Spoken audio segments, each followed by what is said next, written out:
سورة الفاتحة بسم الله الرحمن الرحيم الحمد لله الرحمن الرحيم مالك يوم الدين إياك نعبد وإياك نستعين صراط الذين أنعمت عليهم غير المغضوب عليهم ولا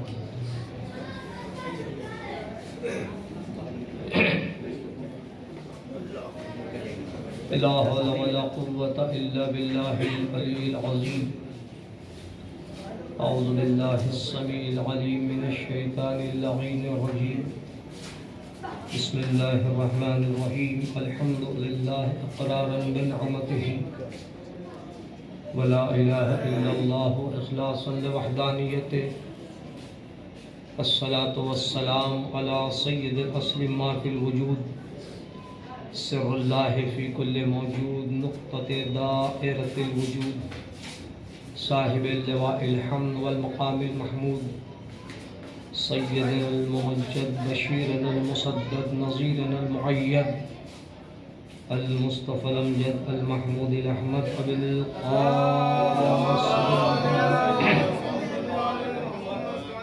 واہل بیتہ الطیبین الطاہرین المعصومین المظلومین ولعنت اللہ علی اعدائهم اجمعین وقتلتهم وغاصب حقوقهم ومنکر فضائلهم اجمعین قال اللہ تبارک وتعالی فی القرآن الحکیم بسم اللہ الرحمن الرحیم یا ایہا الذین آمنوا اطیعوا اللہ واطیعوا الرسول واولی الامر منکم صلوات محمد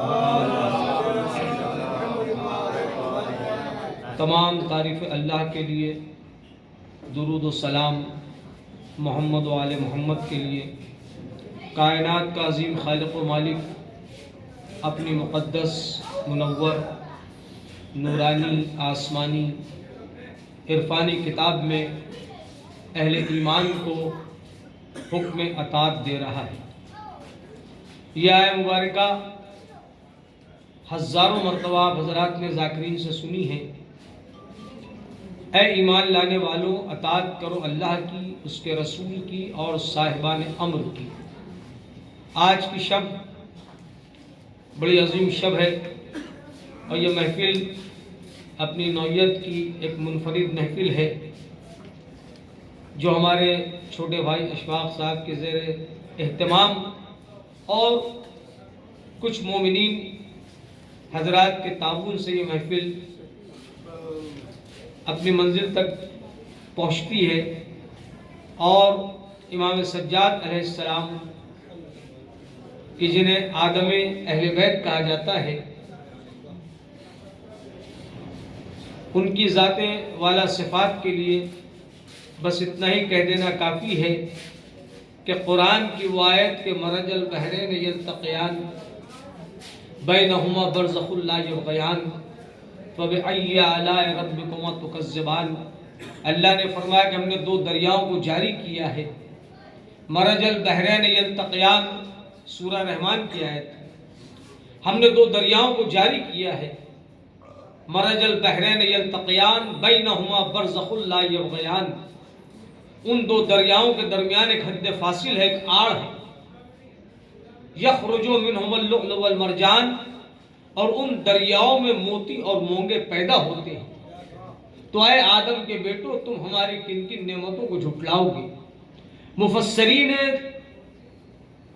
ما سبق نے اور دور حاضر کے مفسرین نے، چاہے وہ شیعہ ہوں یا سنی، انہوں نے لکھا ہے کہ مرج البحرین سے مراد علی اور فاطمہ علیہ السلام ہے، بینہما برزخ لا یبغیان سے مراد حضور اکرم کی ذات صفات ہے، اور یخرج منہما اللؤلؤ والمرجان سے مراد حسن و حسین علیہ السلام ہے۔ ایک صلوات پڑھو محمد والے۔ فَبِأَيِّ آلَاءِ رَبِّكُمَا تُكَذِّبَانِ، اے آدم کے بیٹو، تم ہماری کن کن نعمتوں کا انکار کرو گے؟ یہی مرج البحرین کی تفسیر اگر کہیں دوبارہ دیکھی گئی تو حسین کا بیٹا حسن کی بیٹی، جب یہ مرج البحرین ملے تو لولو و مرجان امام محمد باقر علیہ السلام کا وجود ہے۔ صلوات پڑھو محمد والے۔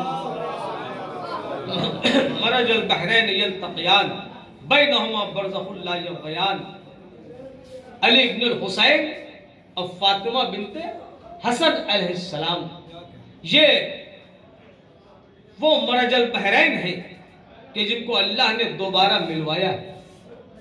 عزیزان گرامی، تو تمام تعریفیں اس اللہ کے لیے جس کی مدح تک بولنے والوں کی رسائی نہیں، اور جس کی نعمتوں کو گننے والے گن نہیں سکتے، نہ کوشش کرنے والے اس کا حق ادا کر سکتے ہیں، نہ بلند پرواز ہمتیں اسے پا سکتی ہیں، نہ عقل و فہم کی گہرائیاں اس کی تہ تک پہنچ سکتی ہیں۔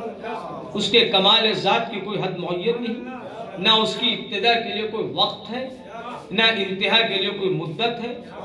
اس نے اپنی قدرت سے مخلوقات کو پیدا کیا، اپنی رحمت سے ہواؤں کو چلایا، تھر تھراتی ہوئی زمین پر پہاڑوں کی میخیں گاڑی۔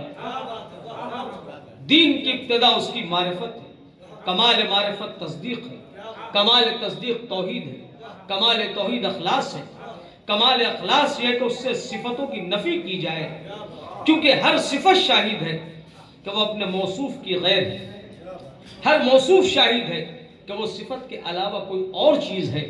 لہٰذا جس نے ذات الہی کے علاوہ صفات مانے، اس نے اس کی ذات کا کوئی اور ساتھی مانا، جس نے اس کی ذات کا کوئی اور ساتھی مانا اس نے دوئی پیدا کر دی، جس نے دوئی پیدا کر دی اس نے اس کے لیے جز بنا ڈالا۔ جو اس کے لیے اجزا کا قائل ہوا، جو اس کے لیے اجزا کا قائل ہوا وہ اس سے بے خبر رہا، جو اس سے بے خبر رہا اس نے اس کو قابل اشارہ سمجھ لیا، جس نے اس کو قابل اشارہ سمجھ لیا اس نے اس کو محدود کر دیا، جس نے اس کو محدود کر دیا وہ اسے مخلوقات کی صفت میں لے آیا۔ پھر مولا کائنات فرماتے ہیں وہ ہے، ہوا نہیں، موجود ہے مگر عدم سے وجود میں نہیں آیا۔ وہ اس وقت بھی دیکھنے والا تھا جبکہ مخلوقات میں کوئی چیز دکھائی دینے والی نہ تھی۔ وہ یگانہ ہے، اس کا کوئی ساتھی نہیں ہے کہ جس کو کھو کر پریشان ہو جائے۔ اس نے پہلے پہل خلق کو ایجاد کیا بغیر کسی فکر کی جولانی کے، بغیر کسی تجربے کے کہ جس سے اس کو فائدہ اٹھانے کی ضرورت محسوس ہو۔ پھر یہ کہ اس نے کشادہ فضا۔ اب کائنات کیسے بنی ہے؟ نہج البلاغہ کے پہلے خطبے کو ہم پڑھ رہے ہیں، مولا کائنات بتا رہے کہ کائنات کیسے بنی ہے۔ حمد خدا کے بعد تخلیق کائنات کی بات مولا کائنات نے کی کہ اللہ نے پہلے پہل خلق کو ایجاد کیا بغیر کسی فکر کے جولانی کے۔ پھر مولا فرماتے ہیں تو اس نے ایک بحر بے گراں کو پیدا کیا، ایک ٹھاٹے مارتا ہوا سمندر تھا، اس سمندر میں اللہ نے ایک ہوا کو پیدا کیا جس کا چلنا بے ثمر تھا۔ اس ہوا نے پانی کو متھنا شروع کر دیا، اس متھنے کی وجہ سے پانی میں جو جھاگ پیدا ہوا اس جھاگ سے اللہ نے 7 آسمان بنا دیے۔ ہر آسمان کو اپنی نورانی مخلوق فرشتوں سے پر کر دیا۔ کوئی سجدے میں ہے وہ رکوع نہیں کرتا، کوئی رکوع میں ہے وہ سجدہ نہیں کرتا، کوئی حالت قیام میں ہے وہ رکوع میں نہیں جا سکتا۔ تل تل، ایک ایک پل پل اللہ کا ذکر ہو رہا ہے، ذرے ذرے میں فرشتے اللہ کی حمد و ثنا کر رہے ہیں۔ پھر میرے مولا فرماتے ہیں کہ پھر یہ کہ اس نے اپنے آخری نبی کو بھیجا کہ جس کو مومنین کے لیے نعمت بنا کر بھیجا۔ لقد من اللہ علی المؤمنین اذ بعث فیہم رسولا، کہ اللہ نے احسان کیا ہے مومنین پر کہ اس میں ایک رسول کو بھیجا۔ رسول کا کام کیا تھا؟ آیتوں کی تلاوت کرنا، نفسوں کو پاک کرنا، لوگوں کو برائیوں سے نکالنا۔ اور میرے نبی نے حق کے پرچم کو لہرا دیا تو جو بے ایمان تھے وہ ایماندار بن گئے، جو مسلمان تھے وہ تدریج ایمان کی اس منزل پر آ گئے کہ سلمان بن گئے۔ صلوات پڑھ دو محمد وعلی محمد۔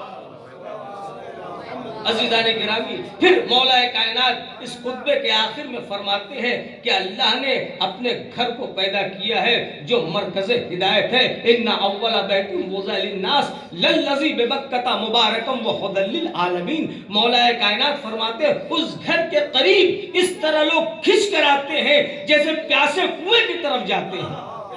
وہ گھر ہدایت کا ذریعہ ہے۔ انا ہدیناہ السبیل اما کافر و اما شکورا، ہم نے ہدایت کی سبیل کر دی ہے، اب یہ تمہارا اختیار ہے، تم مان کے شکر گزار بن جاؤ یا انکار کر کے کافر بن جاؤ۔ عزیزان گرامی، جو مولا کائنات نے اپنے خطبے میں اللہ کی معرفت بتائی۔ اب قرآن کی وہ آیت اطیعوا اللہ واطیعوا الرسول واولی الامر منکم، اطاعت کرو اللہ کی، اطاعت کرو اس کے رسول کی اور صاحبان امر کی۔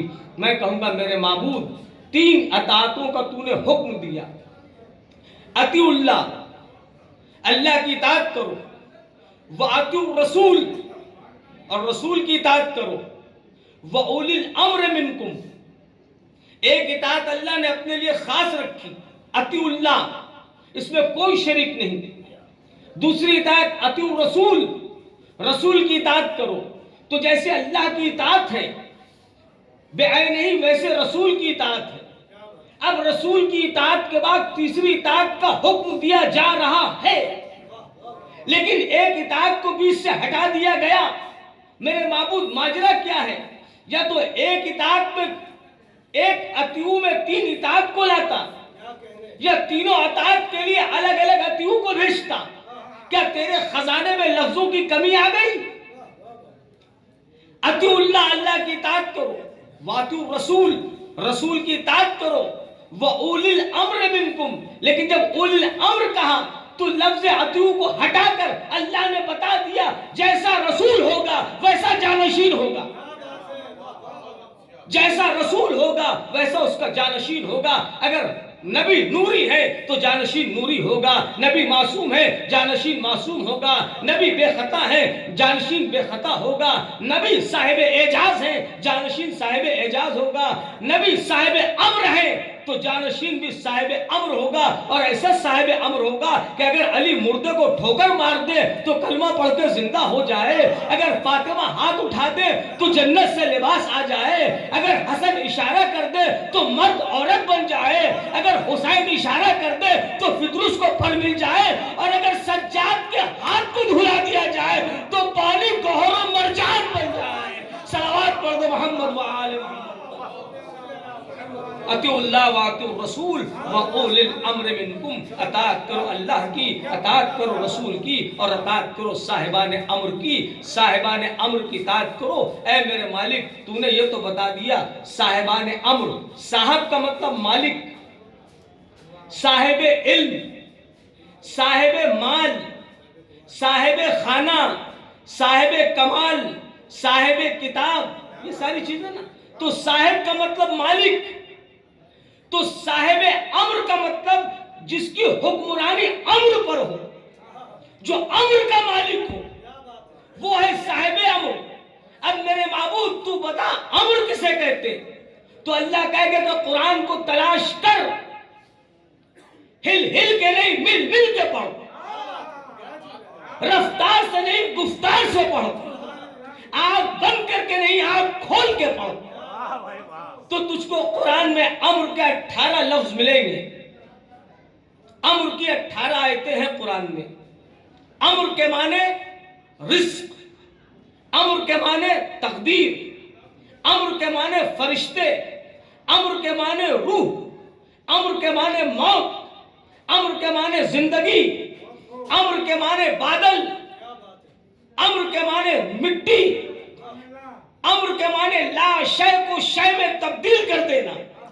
اب جو صاحب امر ہوگا وہ اگر اشارہ کر دے تو بادل آ بھی جائے چلا بھی جائے، جو صاحب امر ہوگا وہ مٹی کو ٹھوکر مار دے تو ابو تراب بن جائے، جو صاحب امر ہوگا وہ ہاتھوں پہ سنگریزے کو لے لے تو سنگریزے کلمہ پڑھتے نظر آ جائے، اور جو صاحب امر ہوگا وہ اگر تصویر کو اشارہ کر دے تو قالین کا شیر اصلی شیر بن کے دشمن کو نگل جائے، اور جو صاحبان امر ہوگا اس کے ہاتھوں کو دھلا دیا جائے تو پانی لولو مرجان بن جائے۔ عزیزان گرامی، آپ نے سید سجاد کا ایک واقعہ سنا ہے نا کہ مرد بلخی کہ جب آیا امام کی زیارت کی، بس آخری واقعہ اور آپ کی زحمت کو تمام دستبوسی کی، تحفہ لے کے آیا، امام کو دے کے چلا گیا۔ جب وہ اپنے گھر گیا تو اس کی زوجہ نے کہا کہ تم ہر سال اپنے امام کو تحفہ دیتے ہو، تمہارے امام نے تم کو کیا دیا؟ تمہارے امام نے تم کو کیا دیا؟ وہ مرد مومن رونے لگا کہ تو نے کیا بات کہہ دی؟ تو نے یہاں کہا ہے، مدینے میں میرے آقا کو خبر ہو گئی کہ تو نے میرے امام کے سلسلے میں گستاخی کی ہے۔ جب دوبارہ سال حج آیا اور وہ حج کرنے کے لیے مومن آیا جب جانے لگا تو امام علیہ السلام نے اس کو درہم و دینار دیے، کہا لے جا کر اپنی زوجہ کو دے دینا اور کہنا تیرے امام نے تحفہ بھیجا ہے۔ جب وہ لے کر گیا تو اس کی زوجہ نے استغفار کیا کہ میں نے مولا کی گستاخی کر دی۔ جب پھر موسم حج آیا، جب مرد بلخی جانے لگا تو اس کی زوجہ نے دامن کو تھام لیا، اے میرے وارث، اس سال میں تمہارے ساتھ حج کرنے جاؤں گی۔ زن و شور حج کرنے کے لیے گئے۔ حج سے فارغ ہونے کے بعد جب مکے سے مدینہ شریف کی طرف جانے لگے تو راستے میں اس کی زوجہ بیمار ہوئی اور وہ مر گئی۔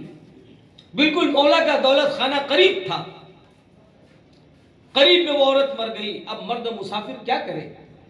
انجان شہر، انجان علاقہ، ایک مرد مومن، اس کے ساتھ اس کی بیوی جو سفر حج میں تھی مر گئی۔